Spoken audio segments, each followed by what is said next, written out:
इन दोस्तों, स्वागत है आपका ब्रिलियंट आईक्यू में। जैसा कि आप लोगों को पता है कि हम एनसीईआरटी की सीरीज को चला रहे हैं, जिसमें ये 8th का 4th चैप्टर है, जिस चैप्टर का नाम है आदिवासी, दीकू और एक स्वर्ण युग की कल्पना की गई है। इसमें आप सबको पता है कि ये चैप्टर जो है वो जनजातीय क्षेत्रों से संबंधित है। जो हमारे हिस्ट्री में जनजातीय क्षेत्र थे उनसे संबंधित ये चैप्टर है, और उनसे संबंधित ही इसमें हिस्ट्री का बखान किया गया है, हिस्ट्री के बारे में बताया गया है, जो एक बहुत ज़्यादा इंपॉर्टेंट चैप्टर हो जाता है, एक बहुत ज़्यादा महत्वपूर्ण चैप्टर आपके लिए हो जाता है, जिसको आपको पढ़ना मस्ट होगा। और बहुत ही शानदार चैप्टर है, आप समझेंगे उस टाइम के आदिवासी लोगों को। तो आइए, हिस्ट्री क्या बताने की कोशिश कर रही है, एनसीईआरटी क्या दिखाने की कोशिश करते हैं। 1895 में बिरसा नाम के एक आदमी को बिहार में छोटा नागपुर पठार के जंगलों और गांवों में घूमते देखा गया।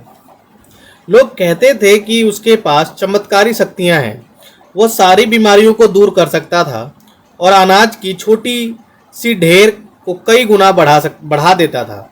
बिरसा ने खुद यह ऐलान कर दिया था कि उसे भगवान ने लोगों की रक्षा, दीकुओं यानी बाहरी लोग, ये दीकू का मतलब क्या होता था, बाहरी लोग,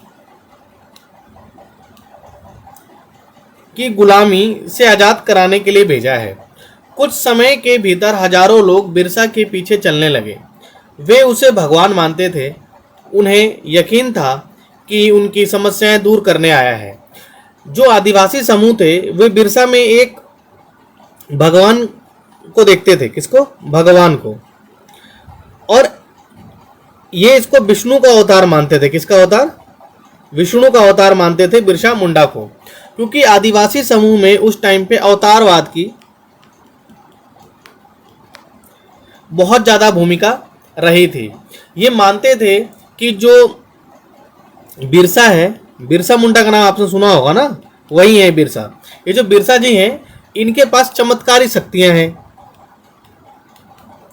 और ये हमें अंग्रेजों के जो गुलामी है, अंग्रेजों की जो दास्ता है, अंग्रेजों द्वारा जो हम जो प्रताड़ित किए जा रहे हैं, उनसे हमको क्या दिलाएंगे? मुक्ति दिलाएंगे। बिरसा का जन्म एक मुंडा परिवार में हुआ था। मुंडा एक जनजातीय समूह है जो छोटा नागपुर में रहता है। मुंडा समूह कहाँ रहता है? छोटा नागपुर से संबंधित रहा था। बिरसा के समर्थकों में इलाके के दूसरे आदिवासी, संथाल और उरांव भी शामिल थे। ये सभी अपने आसपास आ रहे बदलावों और अंग्रेज शासन के कारण पैदा हो रही समस्याओं से बेचैन थे। उनकी परिचित जीवन पद्धति नष्ट दिखाई दे रही थी, आजीविका खतरे में थी और धर्म छिन्न भिन्न हो रहा था। यानी ये जो आदिवासी समुदाय था, आप देख पा रहे होंगे कि आदिवासी समुदाय अंग्रेजों के खिलाफ क्यों गया। तो इसलिए गया क्योंकि अंग्रेज इनके स्थानों में क्या कर रहे थे? बदलाव की चेष्टा कर रहे थे। ठीक है, अंग्रेजी शासन अब इनके ऊपर थोप रहे थे, जिससे इनको अनेक समस्याओं का सामना करना पड़ा। इनके जीवन पद्धति नष्ट हो रही थी और आजीविका किस में आ गई? इनकी खतरे में आ गई थी। यही कारण था कि इन जनजातीय लोगों ने अंग्रेजों के खिलाफ विद्रोह किया। बिरसा किन समस्याओं को हल करना चाहता था, ये देखना है इस चैप्टर में। जिन्हें दीकू कहा जा रहा था, वे बाहरी लोग कौन थे? उन्होंने इलाके के लोगों को गुलाम कैसे बनाया था?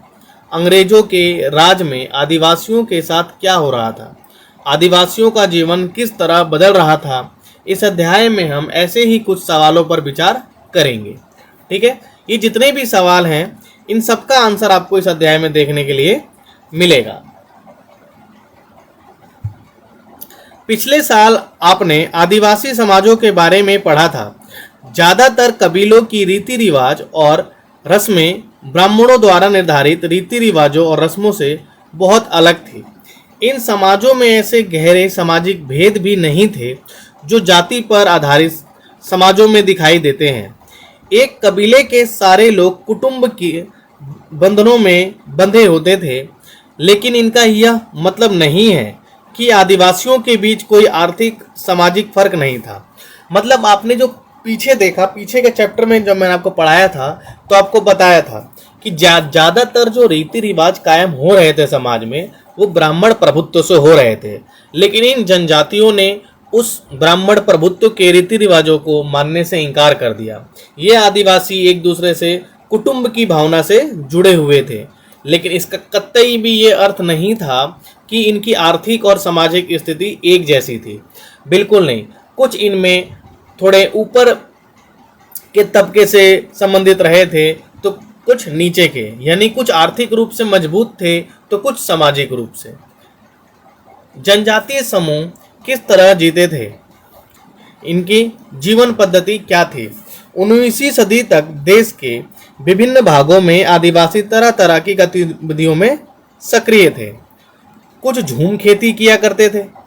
झूम खेती का अर्थ आपको बता दूं मैं कि ये जो है घूम घूम कर कृषि के जो करते थे उसको ही झूम कृषि कहा जाता था। झूम कृषि का अर्थ था घुमंतु खेती से। किससे? घुमंतु खेती से इसका आशय रहा था। ये समुदाय में करते थे। ये खेती कैसे करते थे? समुदाय में ये खेती करते थे। घुमंतु खेती से कहा जाता था। ये जंगलों में छोटे छोटे भूखंडों पर की जाती थी। ये लोग जमीन तक धूप लाने के लिए पेड़ों के ऊपरी जो ऊपर का हिस्सा है उसे काट देते थे और जमीन पर उगी घास को जलाकर साफ कर देते। इसके बाद घास फूस जलाने पर पैदा हुई राख जमीन पर छिड़क देते। जो राख है, राख में पोटास की मात्रा अधिक पाई जाती है और पोटास एक बहुत अच्छा उर्वरक है जिसकी सहायता से खेती बहुत अच्छे से की जा सकती है। जिसमें मिट्टी उपजाऊ हो जाती थी। वे कुल्हाड़ों से पेड़ काटते और कुदालों से जमीन की ऊपरी सतह खुरच देते। वे खेतों को जोतने और बीज रोपने की बजाय उन्हें बस खेत में बिखेर देते, यानी जो बीज थे उनको जमीन में गाड़ते नहीं थे, ऊपर ऊपर फैला देते थे, ऊपर ऊपर फेंक देते थे। जब एक बार फसल तैयार हो जाती तो उसे काट कर वे दूसरी जगह के लिए चल पड़ते। जहाँ से उन्होंने अभी फसल काटी थी वह जगह कई साल तक पड़ी रहती थी।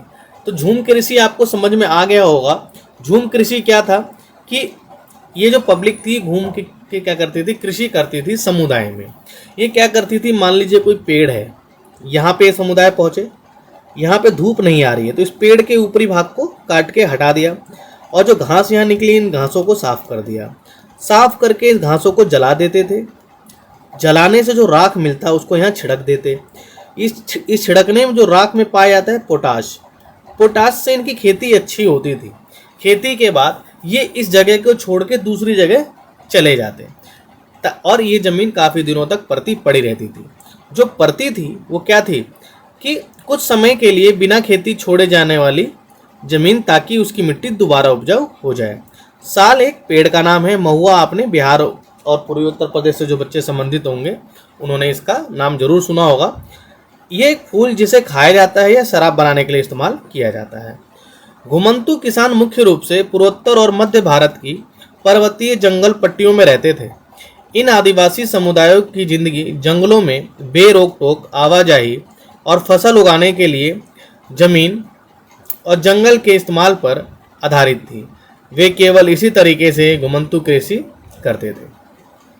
कुछ तो झूम कृषि क्या करते थे उनके जीवन निर्वाह के लिए, और कुछ जो आदिवासी थे वो शिकारी योग संग्राहक थे।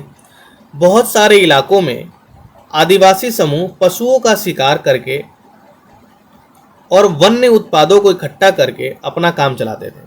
कुछ इलाकों में पशुओं और वन्य उत्पादों को इकट्ठा करके वे अपना काम चलाते आदिवासी लोग। वे जंगलों को अपनी जिंदगी के लिए बहुत ज़रूरी मानते थे। उड़ीसा के जंगलों में रहने वाला खोंड समुदाय, कभी आपसे पूछा जाए खोंड समुदाय तो कहाँ रहता है? वो उड़ीसा। खोंड समुदाय इसी तरह का एक समुदाय था। इस समुदाय के लोग टोलियां बनाकर शिकार पर निकलते थे और जो हाथ लगता था उसे आपस में बांट लेते। वे जंगलों से मिले फल और जड़ें खाते। खाना पकाने के लिए वे साल और महुआ के बीजों का तेल इस्तेमाल करते। इलाज के लिए वे बहुत सारी जंगली जड़ी बूटियों का इस्तेमाल करते थे और जंगलों से इकट्ठा हुई चीज़ों को स्थानीय बाज़ारों में बेच देते। यानी ये जंगल से जो सामान इकट्ठा करते उसे बाज़ारों में बेचते भी थे। इससे क्या था कि उनका रोजगार भी चलता था। जब भी स्थानीय समुदाय बुनकरों और चमड़ा कारीगरों को कपड़े व चमड़े की रंगाई के लिए कुसुम और पलाश के फूलों की जरूरत होती थी, वे खोंड समुदायों से के लोगों से ही कहते थे। इन समुदायों को चावल और अन्य अनाज कहाँ से मिलते थे? ये कई बार तो चीज़ों की अदला बदली से काम चलाते थे, यानी बार्टर सिस्टम जो था वो इस टाइम पे चलता था। चीज़ों की अदला बदली कि आप मुझे चावल दो और उसके बदले आप चीनी ले लो, या आप मुझे चीनी दो और उसके बदले आप तेल ले लो। तो अदला बदली सामानों की यहाँ पे चलती थी। वे अपनी कीमती वन उत्पादों के बदले ज़रूरत की चीज़ें लेते थे। कई बार उन्हें जरूरी चीज़ें खरीदने के लिए अपनी मुट्ठी भर आमदनी का सहारा लेना पड़ता। उनमें से कई लोग आसपास के गांवों में नौकरी भी करते थे। कोई बोझ ढोता था तो कोई सड़क निर्माण कार्यों में नौकरी करता। कई आदिवासी खेत में मजदूर थे। जब वन उत्पाद कम पड़ जाते तो आदिवासियों को मजदूरी के लिए ज़्यादा भटकना पड़ता था। लेकिन उनमें से बहुत सारे समुदाय जैसे मध्य भारत के बैगा औरों के लिए काम करने से कतराते थे। ये जो बैगा और थे काम करने से कतराते थे। बैगा खुद को जंगल की संतान मानते थे, जो केवल जंगल की उपज पर ही जिंदा रह सकती है। इसलिए ये काम करना क्या कहते थे? काम धाम नहीं करना भैया, हम जंगल की संतान है, जंगल में ही खाएंगे पिएंगे मस्त रहेंगे। मजदूरी करना बैगाओं के लिए अपमान की बात थी। जो चीजें आसपास पैदा नहीं होती उन्हें हासिल करने के लिए आदिवासियों को खरीद फरोख्त भी करनी पड़ती थी। इसकी वजह से वे कभी कभी व्यापारियों और महाजनों पर आश्रित हो जाते। व्यापारी बेचने की चीज़ें लेकर आते और भारी कीमत पर चीज़ें बेचते थे। सूदखोर महाजन भी आदिवासियों को कर्जा तो देते, लेकिन उसका ब्याज बहुत ज़्यादा होता। जो सूदखोर थे, यानी जो ब्याज पे पैसा देने वाले लोग थे, वे आदिवासियों को कर्जा तो देते लेकिन ब्याज बहुत ज़्यादा लेते थे। इस तरह बाजार और वाणिज्य ने आदिवासियों को कर्ज और गरीबी में ढकेल दिया। लिहाजा वे महाजनों और व्यापारियों को बाहरी शैतान और अपनी सारी मुसीबतों की जड़ मानते थे। 1857 की क्रांति में जो जमींदारी लोग थे, जो जनजातीय लोग थे, उन्होंने महाजनों और व्यापारियों के खिलाफ ही विद्रोह किया। उनको कोई ऐसा इंसान नहीं मिला जो उनको केंद्र में ला सके और उनका क्या कर सके, नेतृत्व कर सके। और कुछ जो थे, कुछ झूम कृषि क्या करते थे आपने देखा, कुछ व्यापारी और कुछ शिकारी और संग्राहक थे और कुछ जानवर पालते थे। बहुत सारे आदिवासी समूह जानवर पालकर अपनी जिंदगी चलाते। वे चारवाहे थे जो मौसम के हिसाब से मवेशियों या भेड़ों के रेवड़ लेकर यहाँ से वहाँ जाते रहते। यानी चारवाह के लिए अपने पशुओं को खाना खिलाने के लिए वे एक जगह से दूसरे जगह जाते रहते। जब एक जगह घास खत्म हो जाती तो वे दूसरे इलाके में चले जाते। पंजाब के पहाड़ों में रहने वाले वन गुज्जर और आंध्र प्रदेश के लवाड़िया समुदाय गाय भैंस के झुंड पालते थे। कुल्लू के गद्दी समुदाय के लोग गडरिये थे और कश्मीर के बकरवाल बकरियां पालते थे। अगले साल इतिहास की पाठ्य पुस्तक में इसके बारे में, मतलब जितने भी आदिवासी क्षेत्र में ये जनजातीय लोग रह रहे हैं, इनके बारे में हम कौन से 9th क्लास की बुक में पढ़ेंगे। ठीक है, इस एक स्रोत है जिसको आपको देखना है। शिकार का वक्त, बुआई का वक्त, नए खेतों में जाने का वक्त, ये इसमें दिया गया है कि उन आदिवासी लोगों के लिए शिकार का वक्त क्या था, बुआई का वक्त क्या था, नए खेतों में जाने का वक्त क्या था। क्या आपने कभी इस बात पर ध्यान दिया है कि विभिन्न प्रकार के समाजों में रहने वाले लोगों की काम और समय के बारे में समझदारी एक जैसी नहीं होती? बिल्कुल, हर इंसान एक जैसा नहीं सोच सकता। विभिन्न क्षेत्रों में रहने वाले घुमंतू आदिवासी शिकारियों की जिंदगी एक खास क्रम में मर्द औरत के बीच कामों के बंटवारे से चलती। ब्रिटिश मानव विज्ञानी वेयर एल्विन ने 1930 और 1940 के दशकों में कई साल मध्य भारत के बैगा और खोंड समुदायों के बीच बिताए थे। एल्विन द्वारा लिखित निम्नलिखित अंशों को पढ़कर इस समय क्रम और कामों के बंटवारे को समझा जा सकता है। और एल्विन लिखते हैं, चैत्य में औरतें इकट्ठा करने और बच्चे खुचे खूंटों को काटने जाती थीं। पुरुष बड़े पेड़ों को काटते थे और शिकार पर जाते थे। शिकार पूरे चांद के समय पूर्व से शुरू होता था। शिकार के लिए बांस के फंदों का इस्तेमाल करते।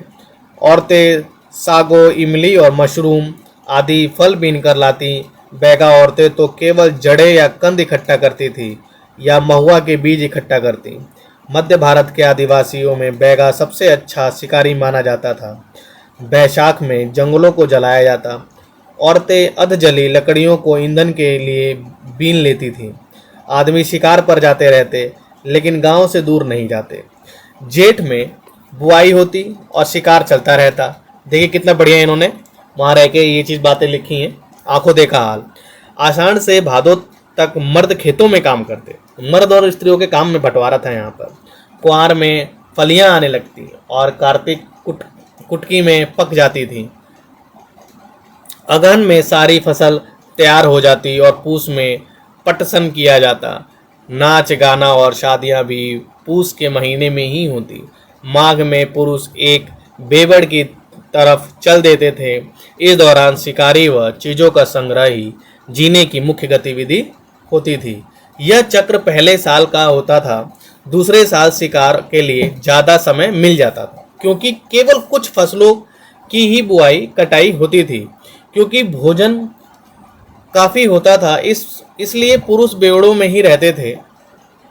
तीसरे साल भोजन के लिए वन उत्पादों की भी जरूरत पड़ने लगती थी। ठीक है, और ये एक संथाल औरत है जो लकड़ी ले आते हुए आपको दिखाई गई है। ठीक है, कुछ लोग एक जगह खेती करते थे, यानी कुछ लोग स्थायी खेती भी किया करते थे। आपने देखा इनके जो जीवन निर्वाह है उनके लिए आपने देखा इन्होंने झूम कृषि की। आपने देखा इन्होंने पशुपालन किया। आपने देखा इन्होंने खाद्य संग्राहक और शिकार भी किया। अब ये लोग, कुछ लोग ऐसे भी थे जनजातीय लोगों में जो स्थायी खेती किया करते थे। एक वर्ड है बेबड़। मध्य प्रदेश में घुमंतू खेती के लिए इस्तेमाल होने वाला शब्द है ये बेबड़। 19वीं सदी से पहले ही बहुत सारे जनजातीय कबीले एक जगह टिक कर खेती करने लगे थे। वे बार बार जगह बदलने की बजाय साल दर साल एक ही जगह खेती करते। वे हलों का इस्तेमाल करने लगे थे और धीरे धीरे उन्हें जमीन पर अधिकार भी मिलते जा रहे थे। बहुत सारे समुदायों में छोटा नागपुर के मुंडाओं की तरह जमीन पूरे कबीले की संपत्ति होती। कुल के सभी सदस्यों को उन मूल निवासियों का वंशज माना जाता था जिन्होंने सबसे पहले आकर जमीन को साफ किया था।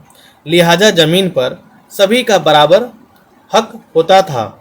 फिर भी अक्सर ऐसा होता था कि कुल के कुछ लोग औरों से ज़्यादा ताकत जुटा लेते थे।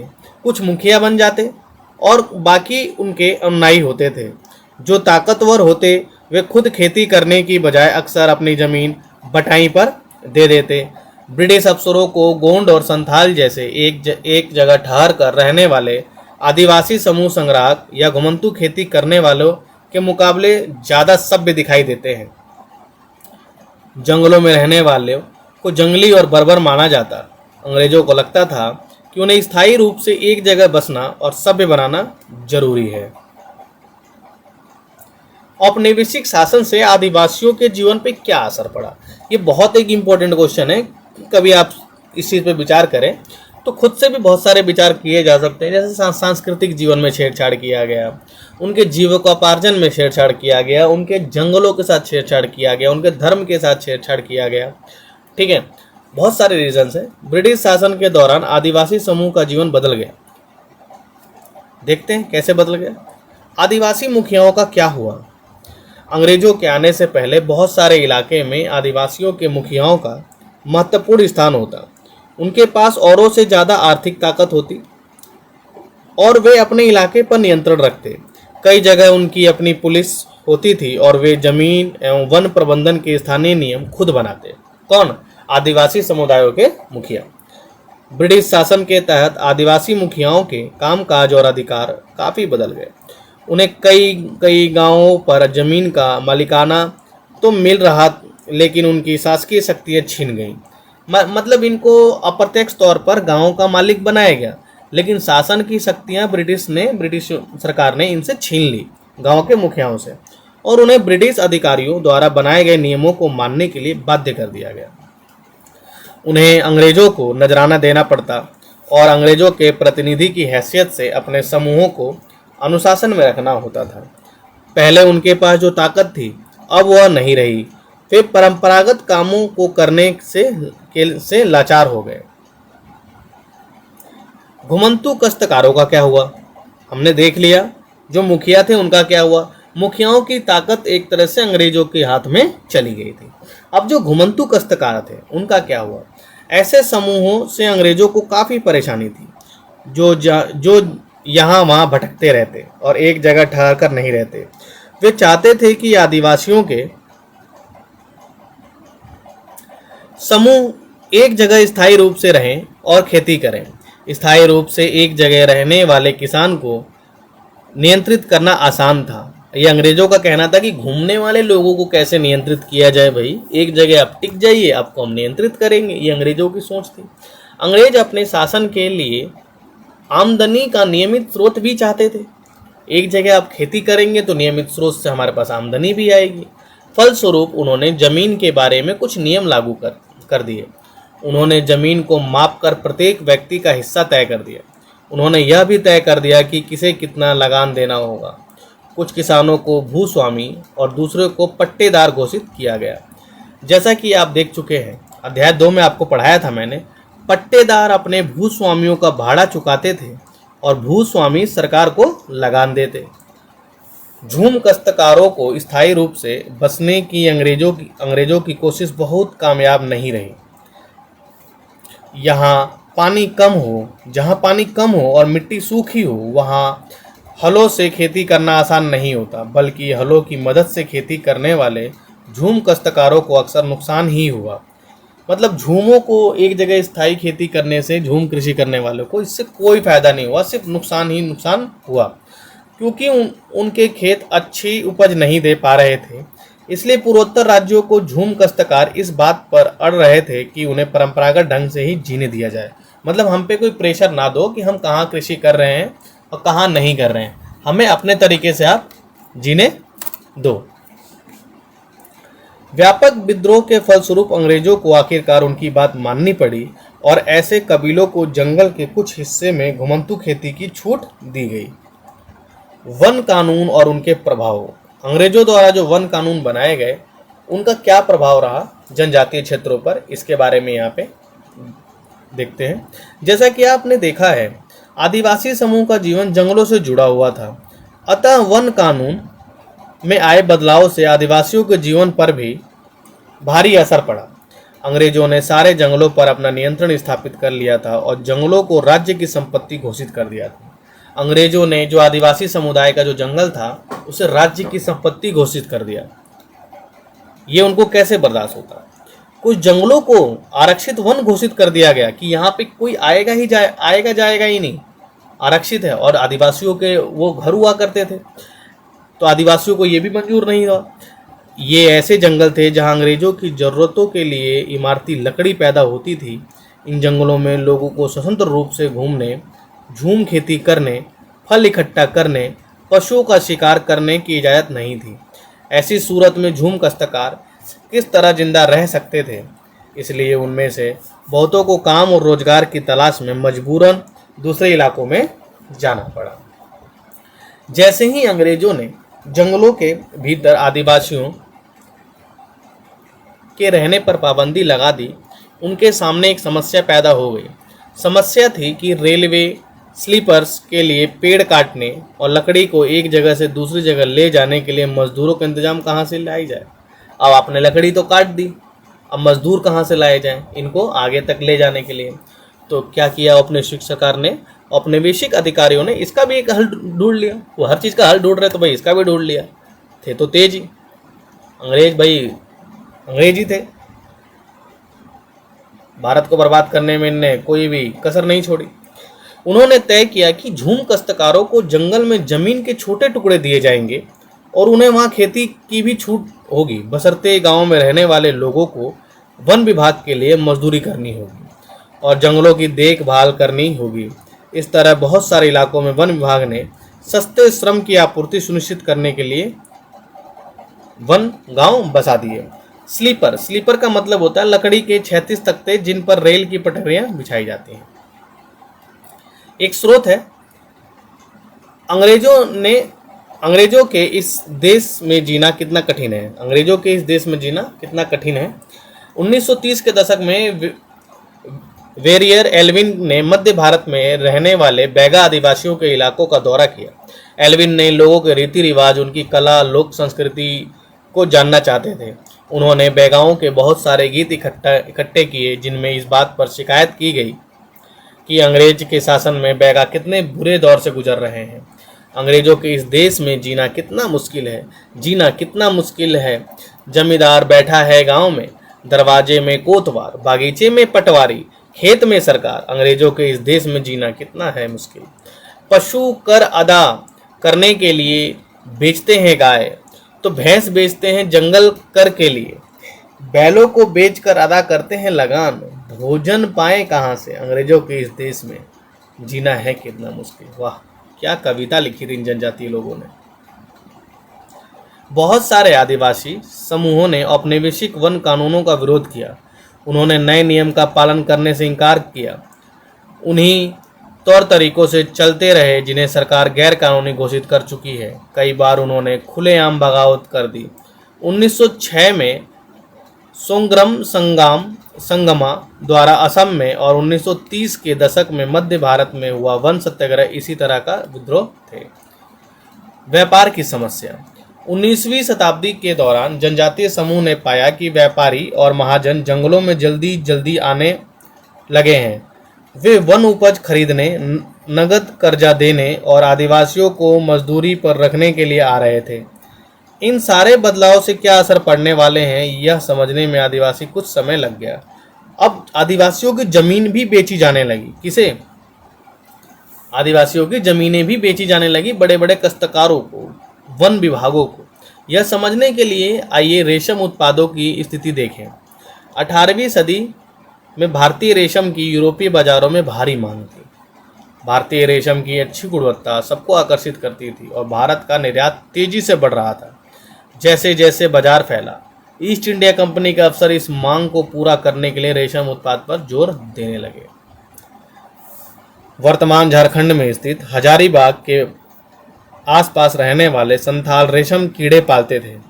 रेशम के व्यापारी अपने एजेंटों को भेजकर आदिवासियों को कर्ज देते। ये कह देते आदिवासियों को कर्ज देते और उनके कृमि कोष को इकट्ठा कर लेते। 1000 कृमि कोष के लिए 3-4 रुपए मिलते थे। इसके बाद इन कृमि कृषकों को वृंदावन या गया भेज दिया जाता। वहां उन्हें 5 गुना कीमत पर बेचा जाता। निर्यातकों और रेशम उत्पादकों के बीच कड़ी का काम करने वाले बिचौलियों को जमकर मुनाफा होता। रेशम उत्पादों को बहुत मामूली फायदा मिलता। स्वाभाविक है कि बहुत सारे आदिवासी समुदाय बाजार और व्यापारियों को अपना सबसे बड़ा दुश्मन मानते थे।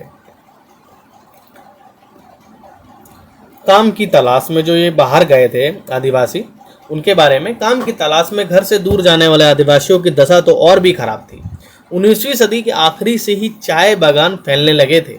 खनन उद्योग भी एक महत्वपूर्ण उद्योग बन गया। असम के चाय बागानों और झारखंड की कोयला खदानों में काम करने के लिए आदिवासियों को बड़ी संख्या में भर्ती किया गया। इन लोगों को ठेकेदारों मार्फत भर्तित किया गया।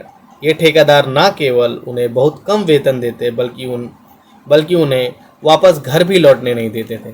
इतनी दुर्दशा अंग्रेजों ने आदिवासियों की तो बगावत होना बिल्कुल तय था। नज़दीक से देखने पर 19वीं सदी और 20वीं सदी के दौरान देश के विभिन्न भागों में जनजातीय समूहों ने बदलते कानून, अपने व्यवहार पर लगी पाबंदियों, नए करों और व्यापारियों व महाजनों द्वारा किए जा रहे शोषण के खिलाफ कई बार बगावत की। 1831-32 में कोल आदिवासी विद्रोह आप देखेंगे। 31-32 में कोल आदिवासी, 1855 में संथाल, मध्य भारत में बस्तर विद्रोह 1910 में और 1940 में महाराष्ट्र में वर्ली विद्रोह हुआ। बिरसा जिन आंदोलनों का नेतृत्व कर रहे थे वे इसी तरह का विद्रोह था।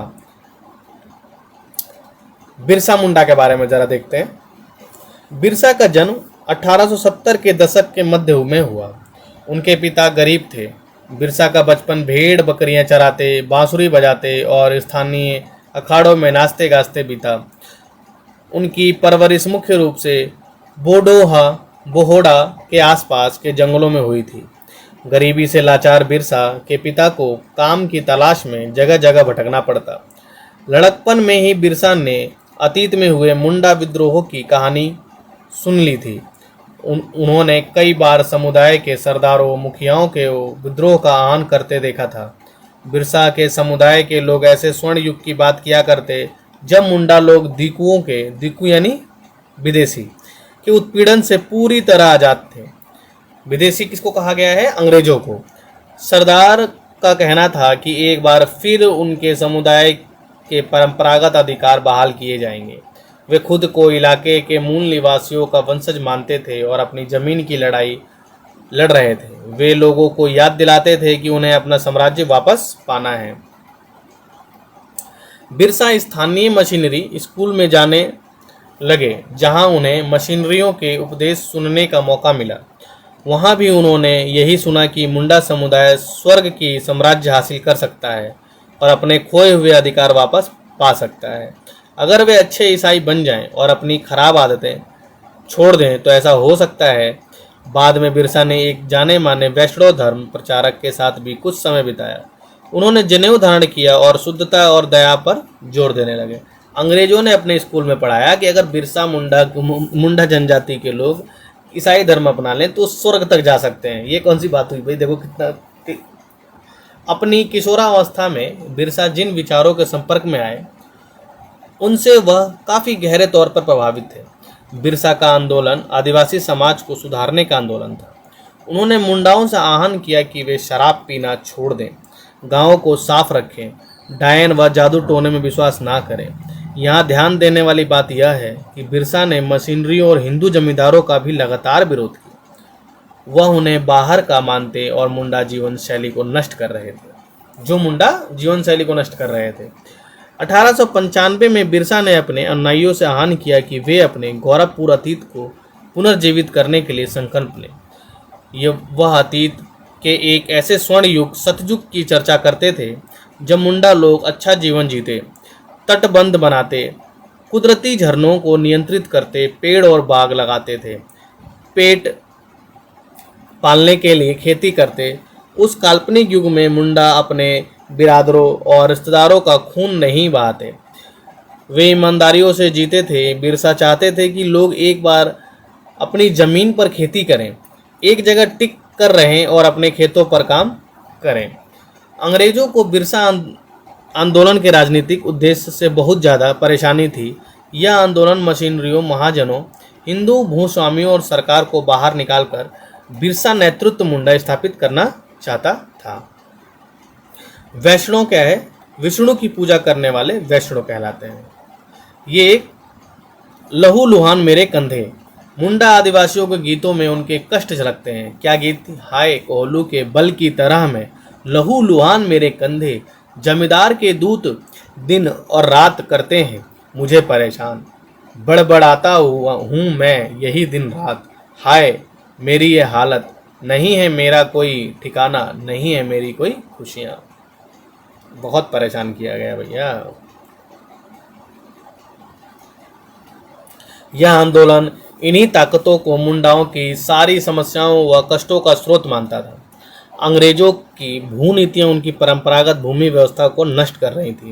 यानी अंग्रेजों ने उनकी परंपरागत भूमि व्यवस्था के साथ छेड़छाड़ किया था और इससे इनकी परंपरागत व्यवस्था नष्ट हो रही थी।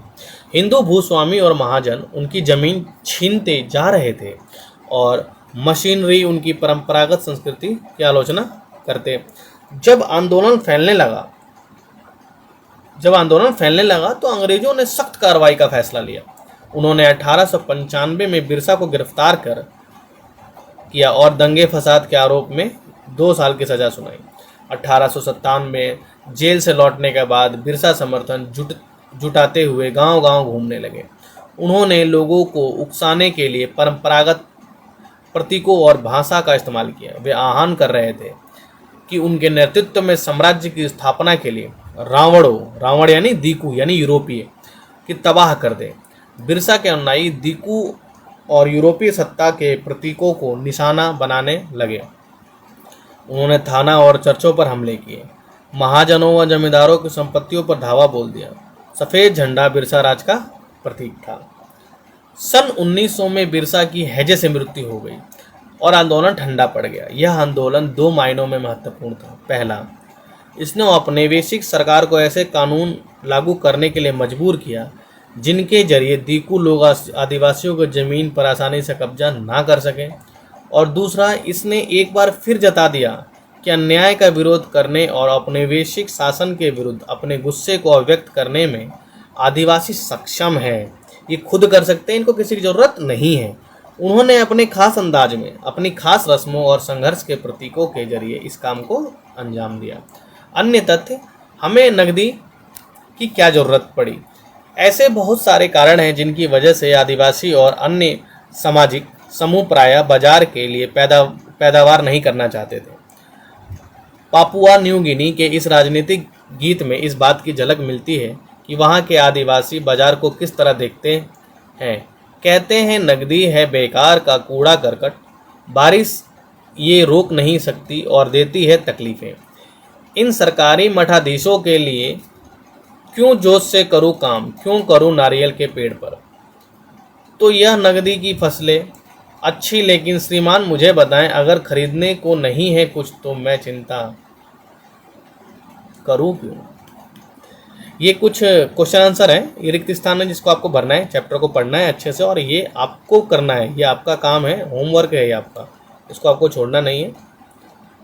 ठीक है, ये सही और गलत का चुनाव करना है और ये कुछ क्वेश्चन आंसर है जिनका उत्तर आपको 100 वर्डों में लिख के रखना है। और जो भी आपको तकलीफ हो इस चैप्टर को समझने में या कोई भी ऐसा चीज़ हो जो आपको समझ में ना आ रहा हो तो आप मुझे कमेंट के माध्यम से बता सकते हैं। ठीक है, तो चैनल को लाइक और सब्सक्राइब कर दीजिएगा। मिलते हैं आपसे अगली क्लास में। धन्यवाद।